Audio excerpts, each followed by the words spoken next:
जय भीम साथियों, आप सभी लोग अच्छे होंगे, स्वस्थ होंगे, मस्त होंगे।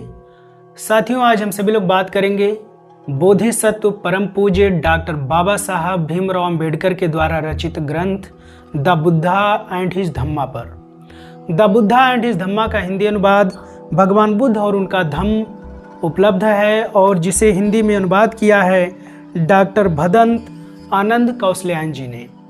साथियों, इस ग्रंथ के शुरुआत में परिचय में बाबा साहब बताते हैं कि भारतीय जनता के कुछ वर्गों में बौद्ध धर्म के प्रति बढ़ती रुचि के संकेत स्पष्ट रूप में दृष्टिगोचर हो रहे हैं। साथियों, भारत ही नहीं बल्कि पूरी दुनिया के लोग अब बौद्ध धर्म में और भगवान बुद्ध में अपनी रुचि दिखा रहे हैं और सभी लोग जानना चाहते हैं कि एक्चुअल में भगवान बुद्ध और उनके धम्म में क्या चीजें हैं या जो अभी तक हमें बताई गई उसमें क्या अंतर है।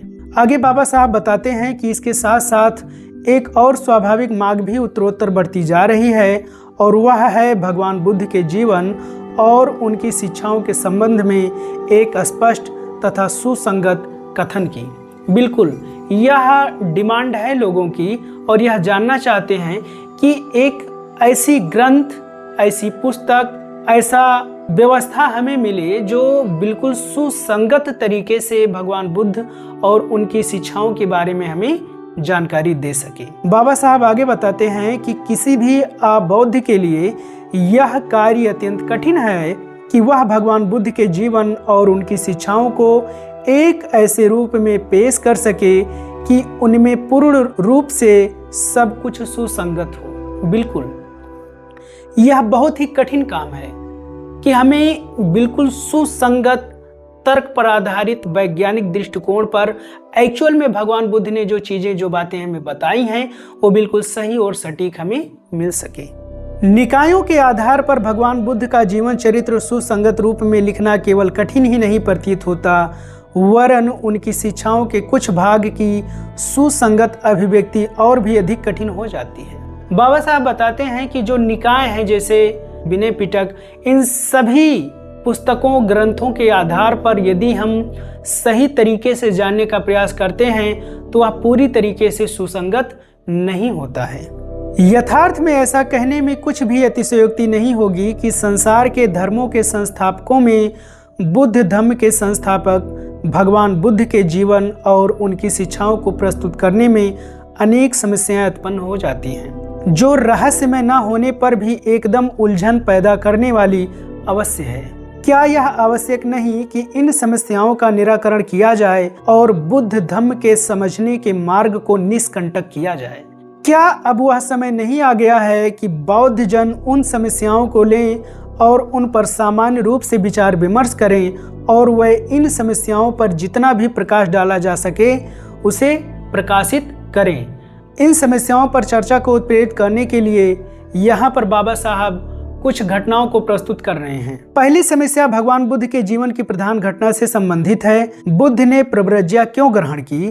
परंपरागत उत्तर है कि उन्होंने प्रव्रज्या इसलिए ग्रहण की क्योंकि उन्होंने एक वृद्ध पुरुष, एक रोगी व्यक्ति तथा एक मृतक की लाश को देखा था। हम सभी लोगों ने जो पढ़ाइयाँ की, जो अध्ययन किए और जो पुस्तकें प्राप्त हुई अभी तक, वहाँ पर फिलहाल हमें यही बताया गया कि यही 3 महत्वपूर्ण घटनाएं हुई थी सिद्धार्थ गौतम के जीवन में और इसीलिए उन्होंने प्रव्रज्या को ग्रहण किया।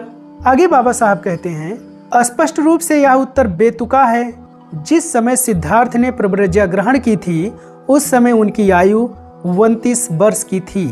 यदि सिद्धार्थ ने इन्हीं 3 दृश्यों के परिणाम स्वरूप प्रव्रज्या ग्रहण की तो यह कैसे हो सकता है कि उन्होंने ये 3 दृश्य पहले कभी नहीं देखे?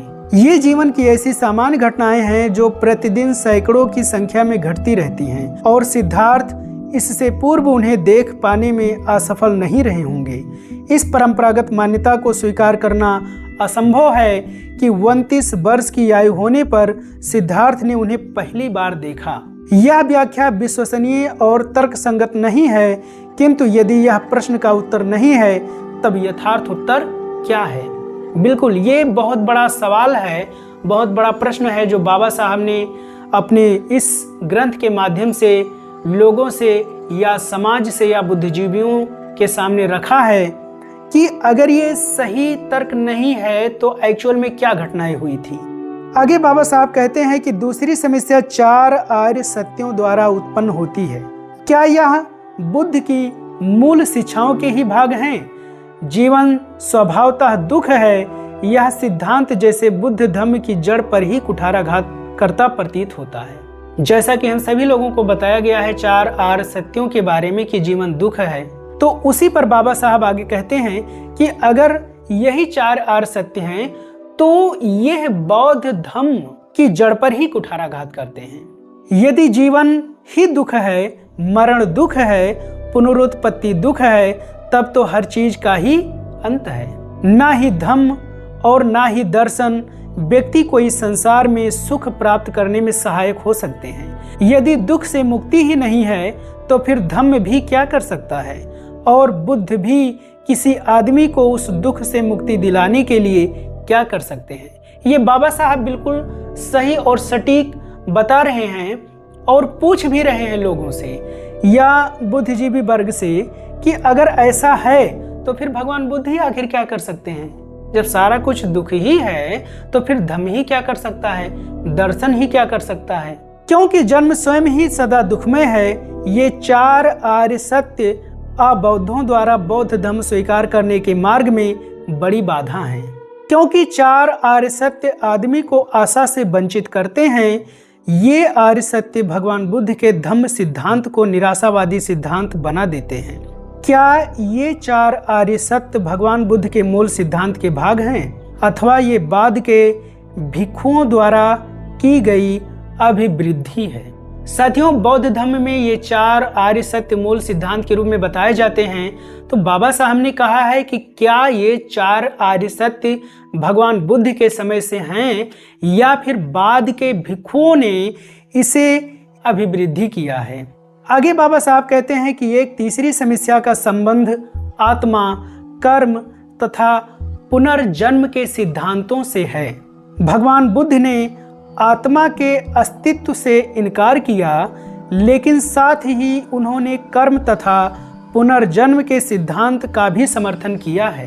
प्रथम दृष्टि में प्रश्न पैदा होता है, आत्मा ही नहीं तो कर्म कैसा, आत्मा ही नहीं तो पुनर्जन्म कैसा? ये सचमुच चकरा देने वाले प्रश्न हैं। भगवान बुद्ध ने कर्म तथा पुनर्जन्म शब्दों का प्रयोग किन विशिष्ट अर्थों में किया है? क्या भगवान बुद्ध ने इन शब्दों का भिन्न अर्थों में प्रयोग किया? उन अर्थों से सर्वथा भिन्न जिन अर्थों में भगवान बुद्ध के समकालीन ब्राह्मणों ने इन शब्दों का प्रयोग किया था। यदि ऐसा है तो किस अर्थ में, अथवा क्या उन्होंने उन्हीं अर्थों में इन शब्दों का प्रयोग किया जिन अर्थों में ब्राह्मण इनका प्रयोग करते थे? यदि हाँ, तो क्या आत्मा के अस्तित्व को अस्वीकार करने तथा कर्म और पुनर्जन्म के सिद्धांत को मान्य करने में भयानक विरोधाभास नहीं है? बिल्कुल, बाबा साहब ने स्पष्ट तरीके से यहाँ पर बताया है कि भगवान बुद्ध ने आत्मा को नकारा है, कर्म को और जो है पुनर्जन्म को माना है या बताया है। तो अगर आत्मा ही नहीं है तो पुनर्जन्म कैसा? तो इन सारी चीजों को विस्तार से इस ग्रंथ में हम लोग समझेंगे। आगे बाबा साहब कहते हैं, एक चौथी समस्या भिक्षु को ही लेकर है। भगवान बुद्ध द्वारा भिक्षु संघ की स्थापना का क्या उद्देश्य था?